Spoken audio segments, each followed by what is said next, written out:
Today, their match concludes. Tomorrow, mine starts.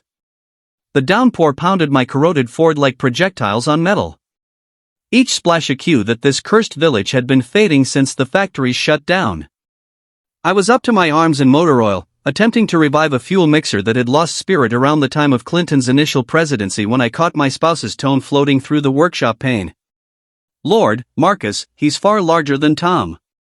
Rachel cooed into her device, her speech holding that airy tone she once saved for me. I mean, in all the key spots, I halted, tool midway to my lips to grip the light, 23 years of union, and she's chatting about another guy's build like critiquing a diner. The recording we created last weekend, she chuckled, really chuckled like a college freshman. It's amazing, Lisa. I've never been so vibrant. Tom understands precisely how to manage a lady. My sister-in-law Lisa's laugh echoed via the speaker. Aren't you concerned Tom will discover? Guys are so distrustful lately. Oh please, Rachel's tone oozed disdain. Tom hardly knows how to operate the television control. He'll never realize I stored it on our joint online storage. Plus, he's too occupied tinkering with his sad little fighting club to see what a true lady requires. I placed the tool down gently, my grip firmer than it should have been. 23 years, a child in university, a home loan we'd battled through as a pair, and she's producing home films with some fellow named Marcus. The former me might have burst indoors, sought answers, perhaps smashed a fist into the panel. But the former me was evidently wedded to a lady who lived solely in my mind. This fresh edition of Tom Richards was going to be far more inventive. I cleaned my palms on a grimy cloth and strolled to my computer, still perched on the work table where I'd been purchasing components.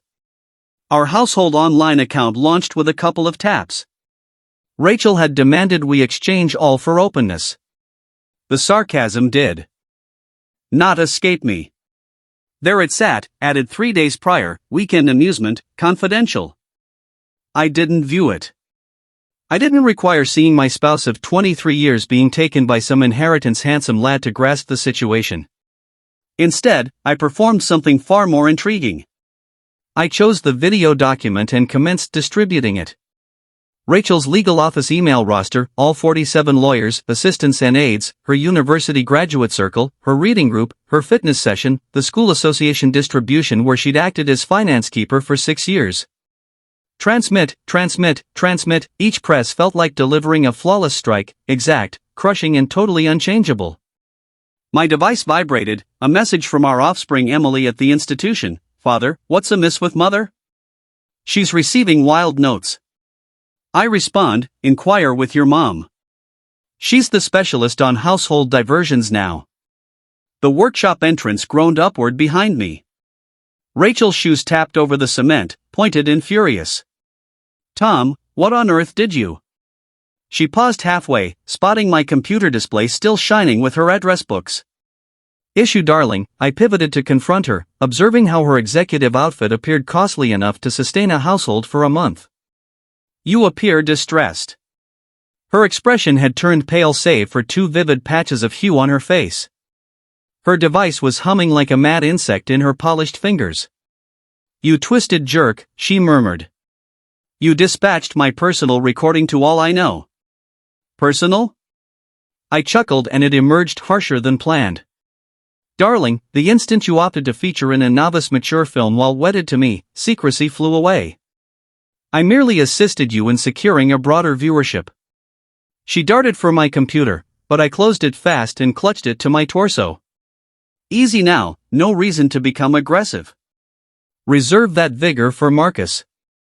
I'll ruin you for this. She growled, her attorney tone fully active. I'll claim all. The residence, the club, every cent you've ever gained. With what standing?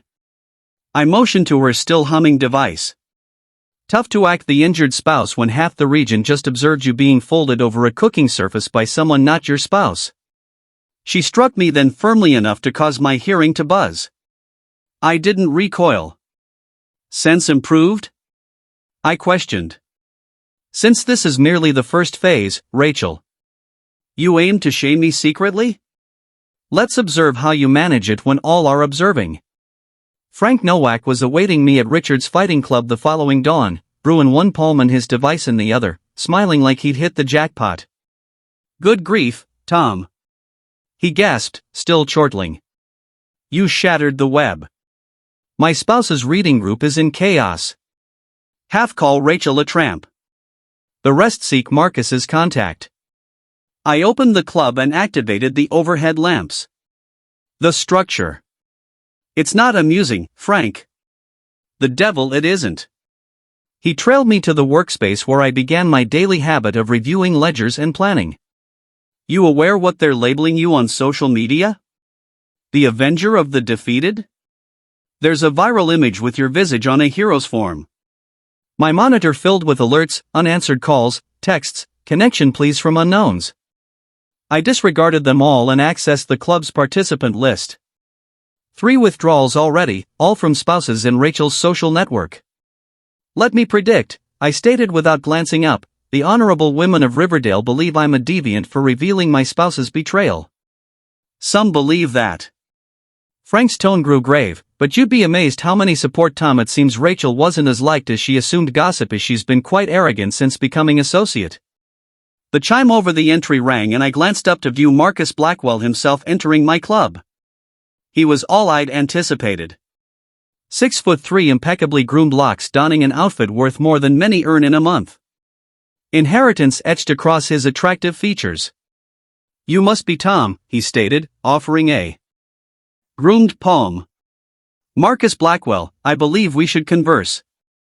I eyed his palm like he presented a lifeless creature. "Regarding what's your lead part in my spouse's middle-aged turmoil?" Frank snorted with mirth and Marcus's chin stiffened. "See, I understand you're troubled, but what you did the day before was totally improper. Rachel is shattered. Rachel is shattered." I rose gradually, observing how Marcus retreated a partial step. "Excellent. My spouse of 23 years is betting some air infant and capturing it for history, and she's shattered." "We're enamored," Marcus declared, as if that clarified all. "What Rachel and I possess is genuine. What you pair had was merely convenient."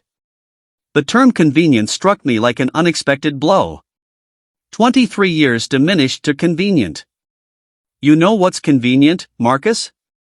I circled the table, relishing how he continued retreating toward the exit. "Your father's funds, your luxurious flat in the city, your luxury car that's likely valued more than my home. This isn't regarding funds. All is regarding funds with men like you." I was near enough now to detect his pricey scent. "But here's the fact about convenient, Marcus. Convenient means I know precisely how to injure you." His expression paled. "Are you menacing me?" "Menacing." I grinned and Frank subsequently said it was the most terrifying look he'd witnessed on my face. "I'm simply commencing." Marcus almost sprinted from the club and Frank erupted in cheers. "That was splendid, Tom. You had him terrified." My device sounded. Rachel's Melody, Fortune Hunter by a rapper. I'd set it as a gag years back when she began earning more than me. The gag wasn't humorous any longer. "What?" Marcus informed me you menaced him. Her tone was frozen expert. "I'm contacting the authorities. Best wishes with that. Inform them to fetch snacks when they view your tryout recording." She disconnected on me. Frank was observing me with worry. "You alright, pal?" "Never finer." I seized my club sack and directed to the punching sacks. "I've got some vigor to expend." By Thursday, the recording had spread widely in the area. Someone had posted it to a Riverdale gossip social group. And from there, it proliferated like flames through online platforms. I couldn't visit the market without receiving gazes. Some compassionate, others critical, a few plainly entertained. The club's line rang endlessly. Half the communications were from journalists seeking statements on online retribution in contemporary unions. The other half from prospective fresh participants who'd learned of the tough club proprietor who demolished his unfaithful spouse. I was swapping a damaged punching sack when Emily entered. My 21-year-old offspring resembled a youthful variant of her mom. Identical dark locks, identical emerald eyes, identical determined chin. But where Rachel had become chilly and scheming over the years, Emily still possessed warmth in her expression, typically. "Father, what in the world is wrong with you?" She tossed her bag on the ground and folded her arms. "Mother is experiencing a collapse. She can't attend work. Can't exit the residence. Her profession is destroyed." "Her profession?" I placed down my implements and confronted her. "Emily, your mom created a confidential recording with her lover and kept it on our household machine." "I didn't wreck her profession." "She did. You forwarded it to all she knows." "That's insane." The term insane lingered in the atmosphere between us. My own child, gazing at me like I was a beast. "You wish to know what's insane?" I maintained my tone even, but I could sense the rage growing. 23 years of union. I labored 2 positions to support your mom through legal education. I obtained borrowings against this spot to aid her launch her firm. And she compensates me by romping with some wealthy youth and recording it. Emily's expression eased a bit. "Father, I know she wounded you, but she didn't wound me, Emily. She shamed me. There's a distinction." I seated on the weight bench, abruptly. Feeling every one of my 47 years. "Your mom made a selection. She selected Marcus over our household. I simply ensured everyone knew what that selection appeared like. She's my mom. And she's my spouse. Was my spouse." I gazed at my child, noticing Rachel in her traits and despising myself for it. "Which of us do you believe has greater right to be furious?" Emily retrieved her bag. "She desires to convene with you this evening at Murphy's." Murphy's was the rundown tavern where Rachel and I had our initial outing 24 years ago. The sarcasm was likely deliberate. "Inform your mom I'll arrive at 8. I rose and returned to the punching sack. "And Emily, you might wish to inquire about the additional recordings." "What additional recordings?" I struck the sack firmly enough to cause the linkage to clatter. "Inquire with her." Murphy's hadn't altered much in 24 years. Identical adhesive surfaces. Identical glowing ale indicators. Identical odor of tobacco and shattered aspirations. Rachel was already present when I reached, seated in a side compartment with her sibling Lisa and her closest companion Sarah Klein. They attired for battle. Executive attires. Flawless cosmetics. Coordinating looks of justified outrage. A group of neighborhood warriors prepared to rip me apart. I requested a brew from Patty, the server who'd been dispensing beverages here since the Ford era. He offered me an understanding gesture and pushed the container across the counter. Night women, I seated across from them, noting how they'd arranged themselves like a panel. "This seems known. Didn't we have a comparable discussion when Emily got discovered imbibing in secondary school?" "Stop the nonsense, Tom." Sarah bent forward. Her tone keen with fury.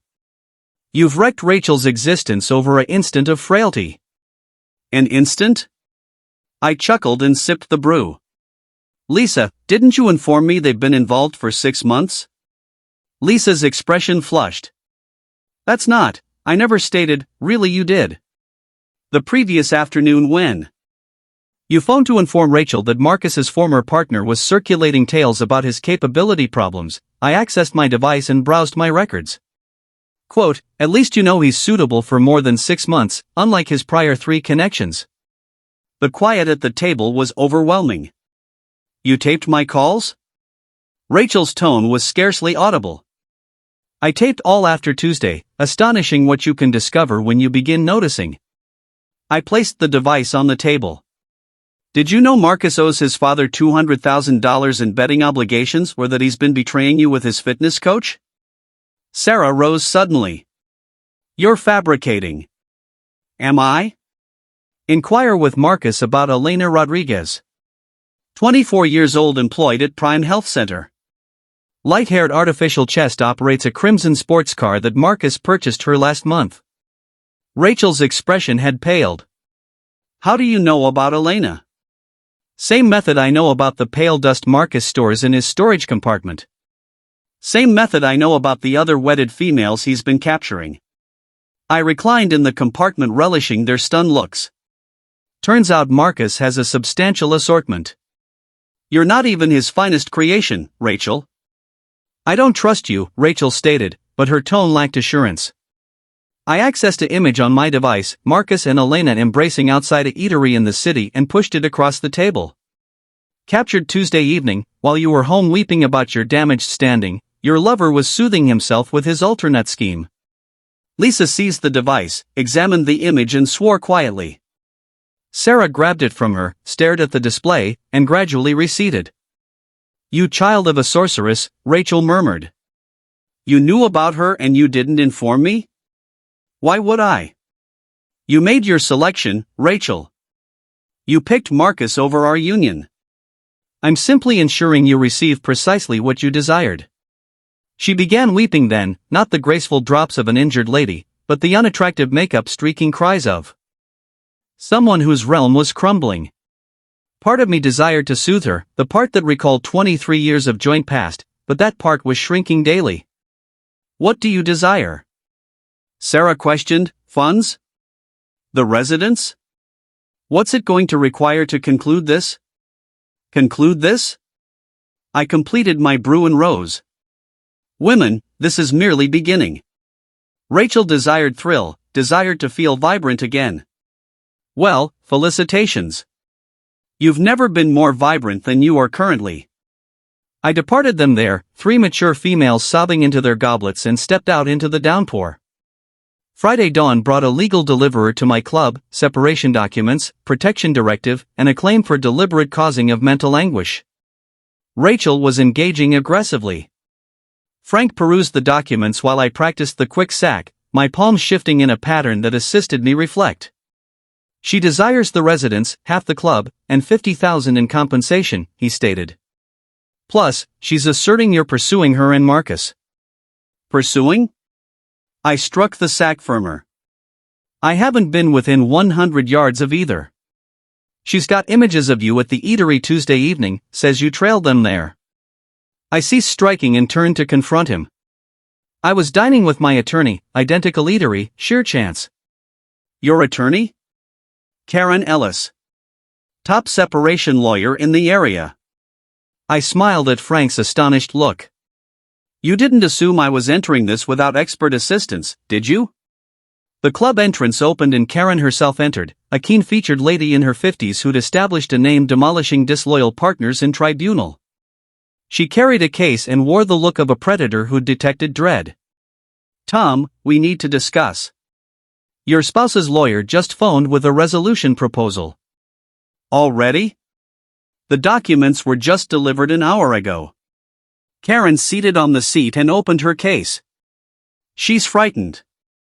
The recording becoming public was severe enough, but now that Marcus's betrayal is widespread knowledge, she's forfeited all her advantage.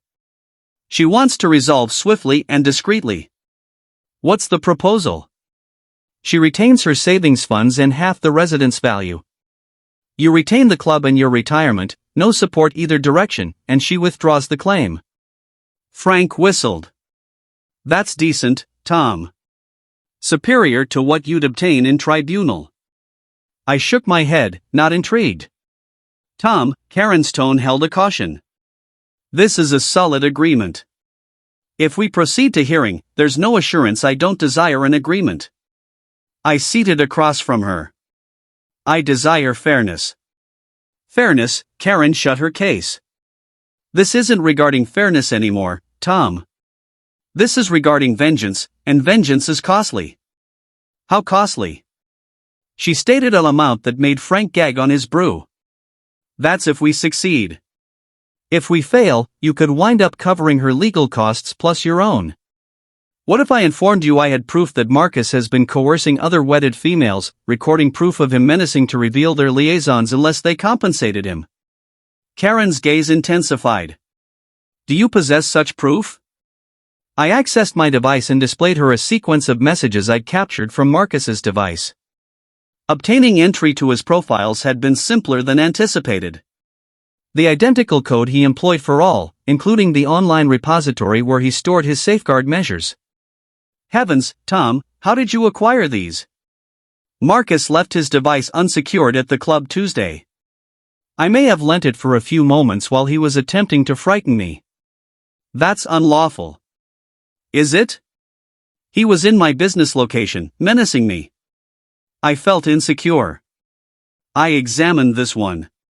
Marcus menacing to dispatch images to Sofia Ramirez's spouse unless she pays him $5,000. Karen analyzed the messages. Her legal mind computing perspectives. There are 6 distinct females here, all wedded, all being coerced. 7 if you include Rachel, but she was compensating in exchange rather than money. This alters all. Karen rose and began walking.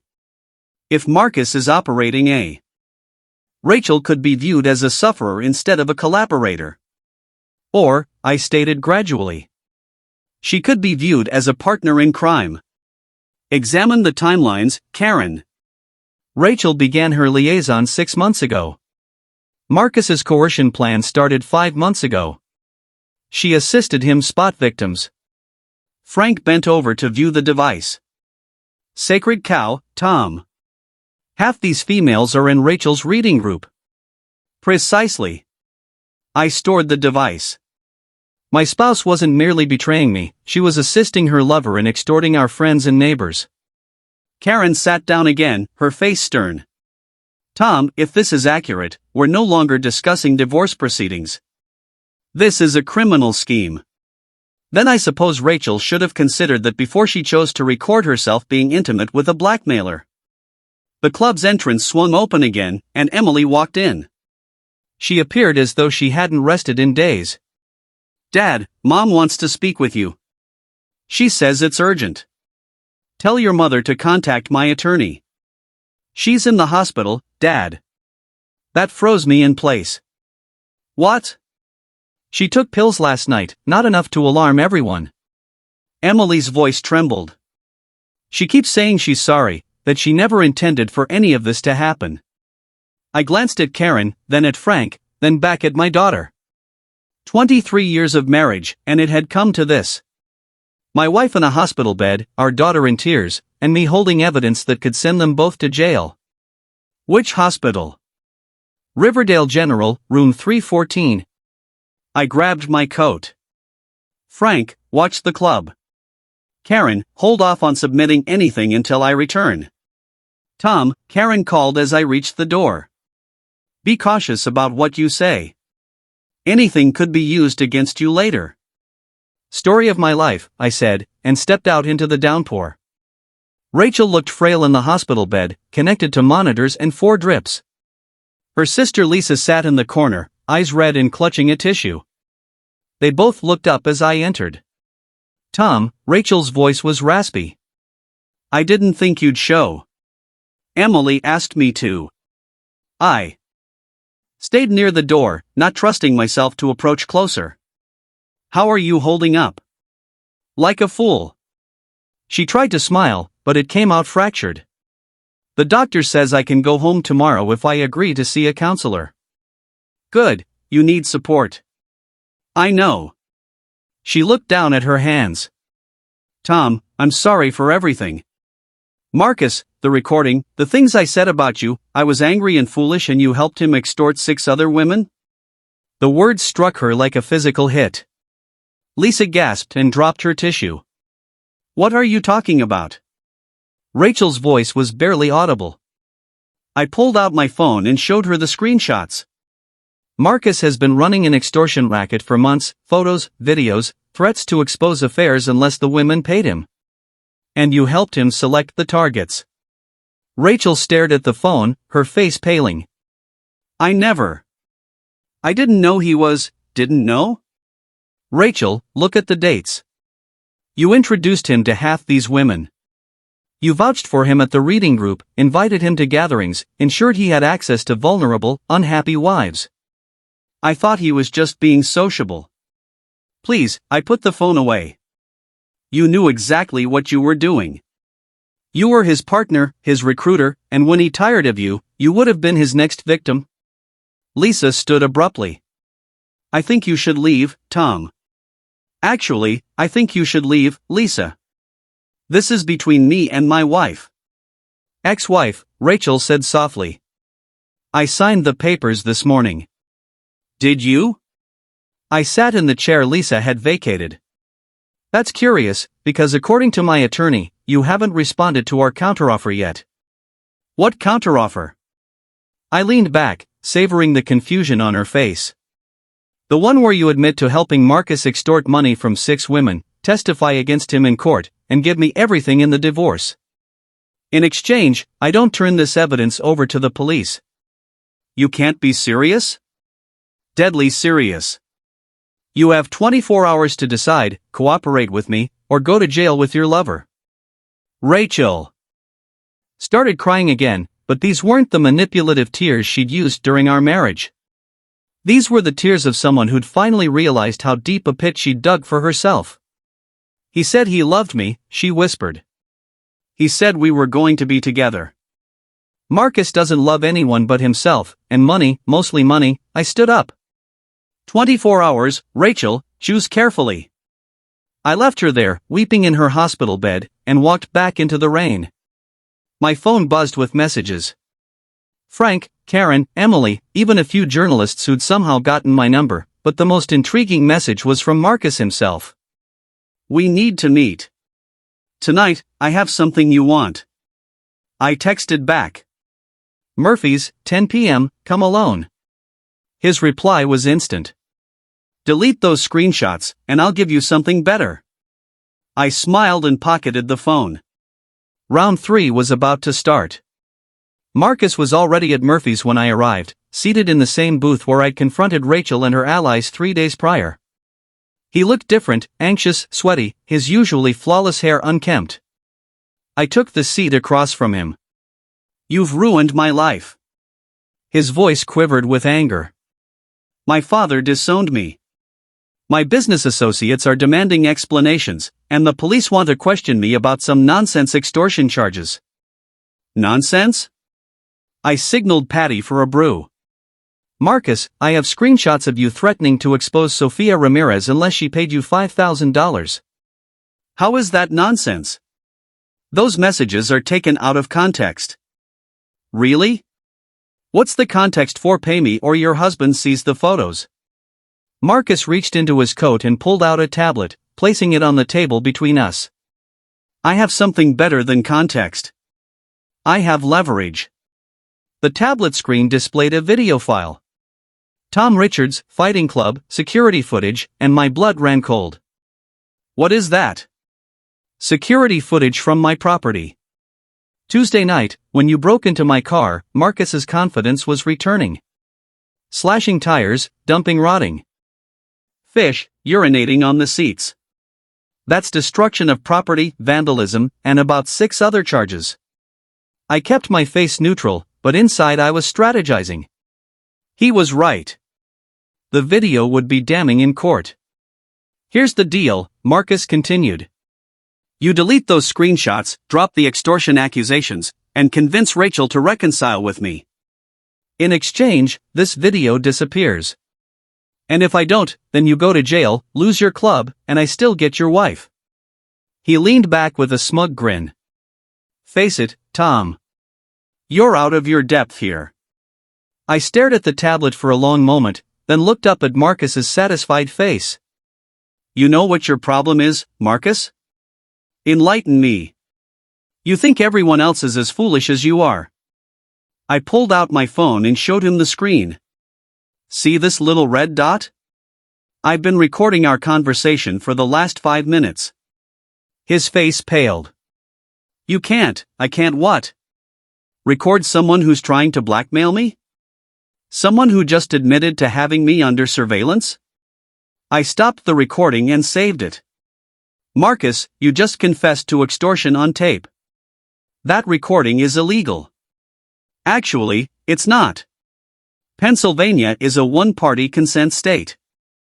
I can record any conversation I'm part of without telling you. I finished my brew and stood up. Thanks for the confession, by the way. My attorney will love this. Marcus lunged across the table, grabbing for my phone. I stepped back, and he crashed to the floor, taking the tablet with him. The screen cracked when it hit the concrete. "Oops," I said. "Looks like your leverage just broke." Marcus scrambled to his feet, his face contorted with rage. "You think you've won? You have no idea what I'm capable of." "Actually, I do." I pulled out a thick envelope and dropped it on the table. "Bank records, Marcus. Yours and your father's. Turns out, extorting married women isn't your only income source." He opened the envelope with trembling hands, his face shifting from pale to sickly as he read through the documents. "Embezzlement from your father's firm. Fraud charges in 3 states, outstanding warrants in Nevada and Florida." I sat back down, enjoying the spectacle. "Did you really think I'd come after you without doing my research? How did you get these?" "I have connections, Marcus. Connections in rough places who know how to dig up information. Connections who don't like wealthy boys who harm working-class families." I leaned forward. "Here's what's going to happen. You're leaving town tonight. You're staying away from my wife, my daughter, and anyone else I care about. And if I ever see you again, these documents go straight to the FBI. And if I don't," I smiled, and it wasn't a kind smile. "Then you'll find out what happens when you cross a man with nothing left to lose." Marcus stared at me for a long moment, then grabbed the broken tablet and headed for the door. He paused at the threshold and turned back. "This isn't over, Tom." "Yes, it is." I raised my brew in a mock toast. "Have a nice life, Marcus. Whatever's left of it." He left without another word, and I sat alone in the booth, listening to the rain against the windows and reflecting on 23 years of marriage that had ended in a dive bar with shattered glass and empty threats. My phone buzzed, a text from Rachel. "I'll sign whatever you want. Just please don't send me to jail." I typed back. "Already done. Check your email." The divorce papers were fair.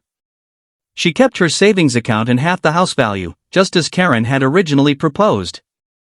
But she also got something else, a fresh start. I destroyed the evidence against her, deleted the screenshots, and buried Marcus's extortion scheme so deep it would never resurface. Because that's what you do for someone you loved for 23 years, even after they've torn your heart out and recorded themselves doing it. I finished my brew and stepped out into the rain, heading home to an empty house and an uncertain future. But for the first time in months, I felt like I could breathe again. 6 months later, I was coaching a new fighter when Frank burst through the club doors, waving a newspaper like he'd hit the jackpot. "Tom, you've got to see this." I left Tommy working the punching bag and walked over to see what had Frank so thrilled. The headline made me grin. "Local entrepreneur arrested in multi-state fraud scheme." Marcus's mugshot stared back at me from the front page, his perfect hair disheveled and his wealthy tan replaced by the pale complexion of someone who'd been on the run for months. "Says here he was arrested in Miami trying to board a flight to the Bahamas," Frank read aloud. "FBI found evidence of embezzlement, wire fraud, and extortion dating back 3 years. Couldn't have happened to a better guy," I said, but inside I felt a deep satisfaction. Justice had a way of catching up to people, even when you didn't nudge it along. The club door opened again, and Emily walked in. She'd been visiting more often since the divorce was finalized, trying to rebuild the relationship damaged by her mother's choices. "Dad, I wanted to tell you something." She sat on the weight bench, looking nervous. "I know about the evidence you destroyed, the stuff that could have sent Mom to jail." I stopped cleaning equipment and looked at her. "How do you know about that?" "Mom told me." "She's been seeing a counselor, working through everything that happened." Emily's voice was soft. "She wanted me to thank you for giving her a second chance. Your mother made mistakes, Emily, but she didn't deserve to go to jail for them." "Marcus did, though," I nodded. "Marcus was a predator. He used lonely, vulnerable women and then destroyed their lives for money." "Your mother was just another victim." Emily was quiet for a moment, then looked up at me with tears in her eyes. "I'm sorry I took her side. I should have known you wouldn't do anything without a good reason." You were protecting your mother. That's what children do. I sat beside her. I'm proud of you for that, even if it hurt at the time.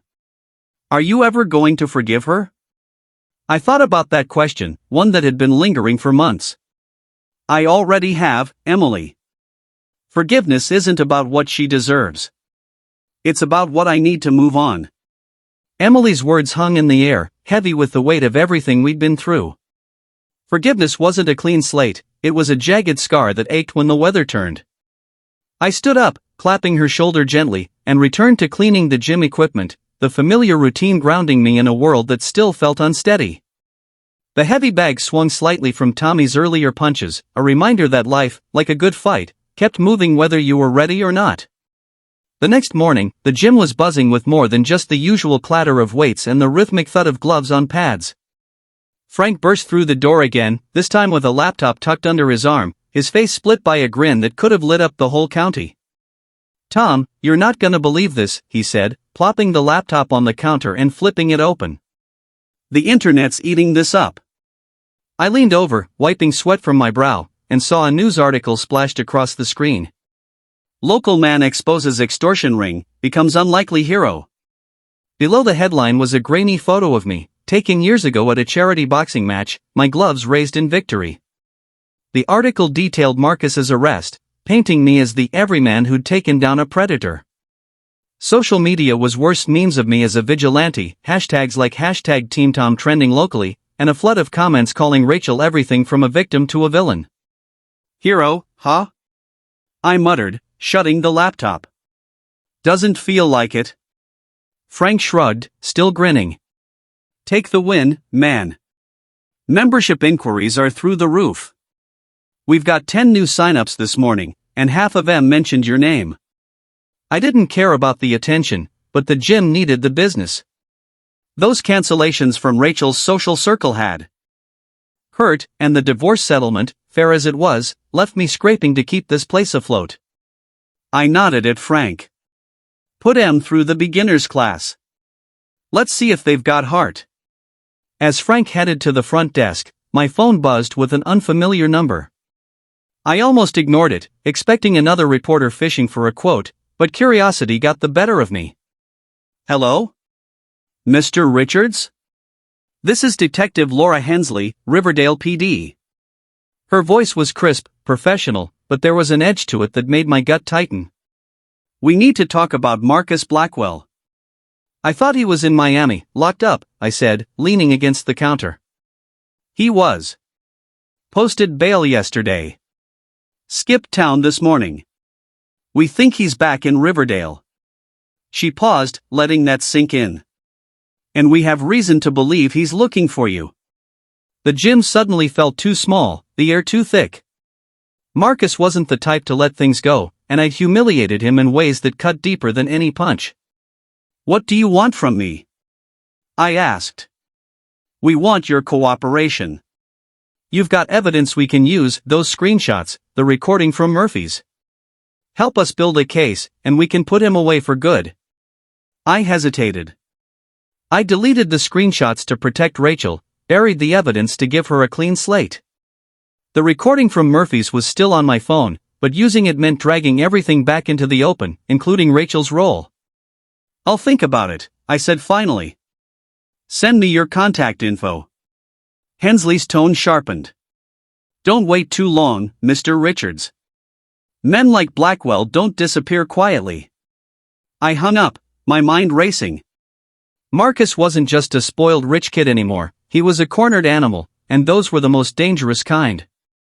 I glanced at the gym, at Tommy pounding the heavy bag, at Frank chatting with a new member. This place was my life, my anchor. I couldn't let Marcus take it from me. That night, I drove to Murphy's again, the rain replaced by a biting wind that rattled the neon signs. Detective Hensley was waiting in a corner booth, her badge clipped to her belt, a file folder in front of her. She was younger than I'd expected, maybe mid-30s, with sharp eyes that missed nothing. You look like a man who's been through a war, she said as I sat down. Feels like it, I replied, ordering a coffee from Patty. What's the deal with Marcus? Hensley slid the folder across the table. Bank records, witness statements, and a warrant for his arrest in 2 states. Your evidence could tie it all together. We know he's been extorting women for years, but he's slippery. Always has an alibi or a fall guy. I flipped through the folder, recognizing names from Rachel's social circle, women who'd been at those book club meetings or yoga classes. The scope of Marcus's operation was bigger than I'd realized, dozens of victims, hundreds of thousands in payouts. Why's he back here? I asked, closing the folder. Revenge, Hensley said bluntly. You exposed him, cost him his lifestyle, his father's money. He's got nothing left to lose, and men like that get reckless. I thought of the broken tablet, Marcus's smug face crumbling as he realized he'd been outplayed. Reckless was an understatement. What do you need from me? Your recording from Murphy's. Any other evidence you haven't turned over? And a statement. We can protect you, Tom, but you need to trust us. Trust wasn't something I had in abundance these days, but I nodded. I'll get you the recording. The rest? I need time. Hensley studied me for a moment, then handed me her card. Don't take too long. And watch your back. I left Murphy's with her words echoing in my head, the folder tucked under my arm. The streets of Riverdale were quiet, but every shadow felt like it was watching me. When I got home, I locked the doors and checked the windows, something I hadn't done since I was a kid scared of the dark. My phone buzzed again. Emily. Dad, Mom's moving to Chicago. She got a job offer there. Says it's a fresh start. You okay with that? I stared at the message, picturing Rachel packing up her power suits and her regrets, leaving behind the wreckage of our life. Let her go, I typed back. She needs to find her own way. The next morning, I was back at the gym, running drills with Tommy when the door chimed. I turned, expecting another new member or maybe Frank with more news. Instead, Marcus stood there, his suit replaced by a hoodie and jeans, his eyes wild with something that wasn't quite fear and wasn't quite rage. Tom, he said, his voice low. We need to finish this. Tommy stopped punching, and the gym went silent. I waved him off, keeping my eyes on Marcus. You're supposed to be in Miami, running from the law.